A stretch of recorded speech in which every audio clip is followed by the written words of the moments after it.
D'abord, il y a un petit garçon. Son petit nom, c'est Léon. Il a peut-être 6 ans, ou bien 7. En tout cas, c'est un malin, c'est sûr. Ça se voit comme la tache de chocolat au milieu de sa figure. Ce petit garçon-là, il a une chambre, c'est évident. Et ce qui est encore plus certain, c'est que c'est un énorme bazar. Il y a tellement de jouets, de crayons, de livres et de vêtements par terre qu'on ne peut plus y circuler.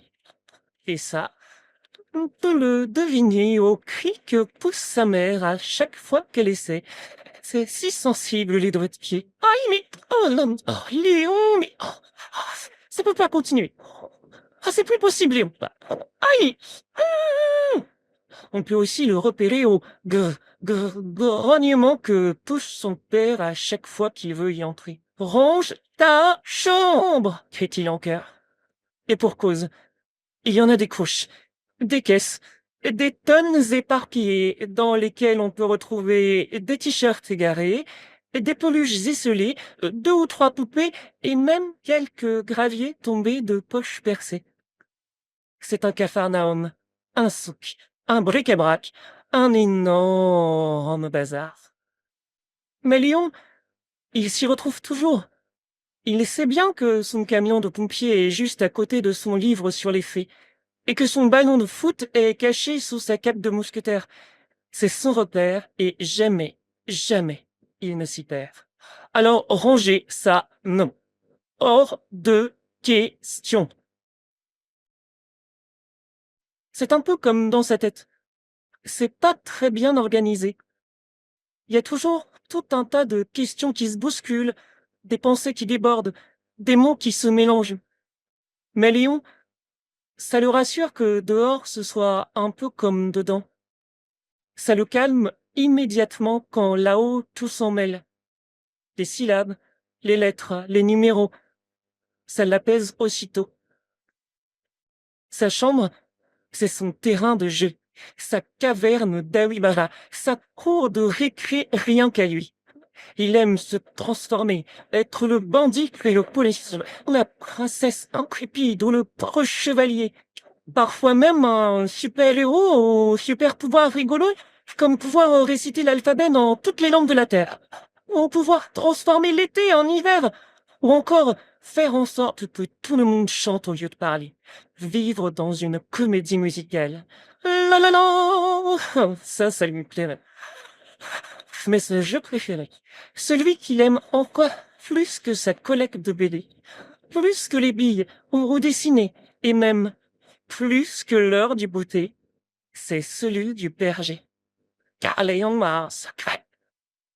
Là, au milieu de son énorme bazar, caché sous son lit, juste après les papiers de bonbons et 2 ou 3 vieux boutons, vit une petite colonie d'étranges animaux tout gris et tout ronds.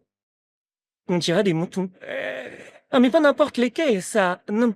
Car, sous son lit, Léon héberge un authentique troupeau de moutons de poussière, tout droit sorti de son imagination. Ce sont des petites bouloches, des paquets de particules, des drôles de monticules qui, grâce à son esprit, tout à coup, prennent vie.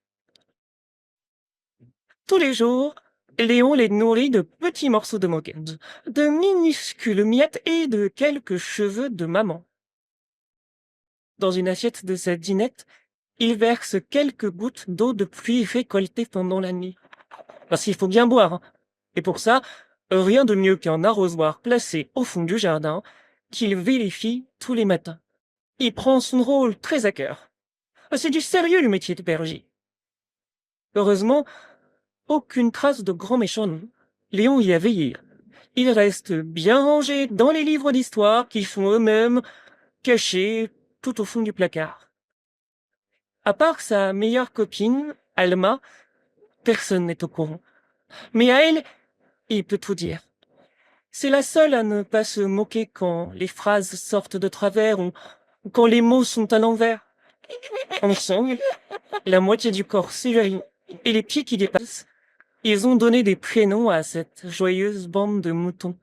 Il y a Patapon, Gaston, Riton, Siméon, Pompon et Michel. Ah, Michel, c'est leur préféré. C'est le plus gros et le plus foncé. Avec eux, ils inventent tout un tas de jeux. Se racontent les incroyables aventures des moutons de poussière au pays des ordures. Et imaginent des histoires à se rouler par terre. D'ailleurs, c'est ce qu'ils font.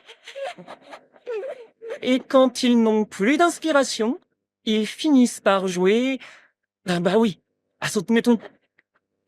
Et lorsque le soleil s'est couché et qu'il est l'heure d'aller au lit, quand sa maman et son papa lui ont fait le bisou de bonne nuit, quand la porte de la chambre s'est enfin refermée, dans sa tête, Léon compte ses compagnons, et le voilà apaisé. Lentement, il s'endort, oubliant son fatras de face. Ainsi, les jours passent, et Léon, dans son énorme bazar, continue d'inventer des histoires à ses amis gris et noirs, ignorant les cris et les grognements. Les range ta chambre immédiatement. Ça s'énerve quand même vite, hein, les parents. Ils n'entendent pas vraiment les je compte jusqu'à 3. Notre petit berger est bien trop occupé. Et c'est un peu triste. Vous allez voir pourquoi. C'est un vendredi. Léon rentre de l'école, enfourne son pain au chocolat en 1 minute et demie et court vers sa chambre retrouver son énorme bazar et ses moutons chéris. Mais là, surprise, plus de chaussettes qui traînent, de paillettes parsemées, de petites voitures entassées, de jeux de cartes empilés. Les vêtements sont pliés dans l'armoire, les chaussettes dans le tiroir, les cahiers sur les étagères et surtout, plus rien, plus rien par terre. Pris de panique, Léon fonce vers le lit, qui pour une fois est fait.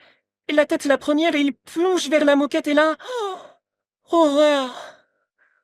Papa a passé l'aspirateur! Plus aucune trace de Michel, Patapon, Gaston, Riton, Siméon et Pompon. Le petit berger pleure à la disparition de ses moutons.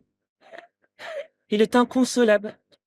Et ça, malgré les câlins de papa, malgré les mots doux de maman qui ne comprennent pas d'où vient son énorme chagrin. Il renifle. Il se mouche.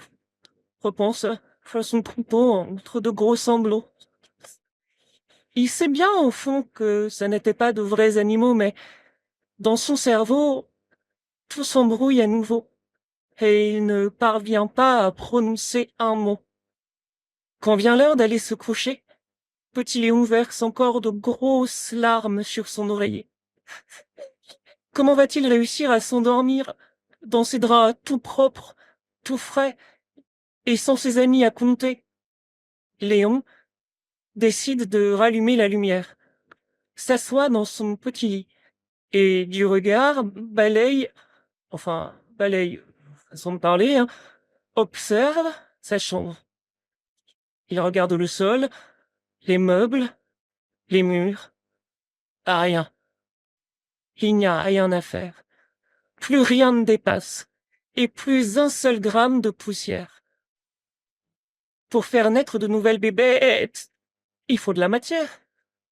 Il se rallonge, les yeux fixés sur le plafond, le cœur gros comme une maison. Et c'est alors qu'il la voit, juste là, au-dessus de sa tête. Une énorme toile d'araignée. Elle ressemble au napperon en dentelle de chez sa mémé. C'est joli, c'est fragile, c'est léger. On dirait une étoile, un flocon, des fils à tricoter. Et si dans son cerveau, il démêlait les nœuds pour en faire des pelotes, avec lesquelles tisser de nouvelles histoires. Il paraît qu'on dit araignée du soir, espoir.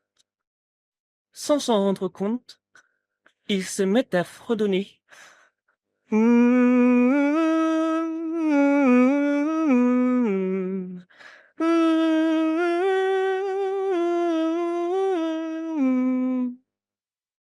Alors, Léon sourit, et en fermant les yeux, il se demande joyeux si berger pour araignées, ça existe comme métier?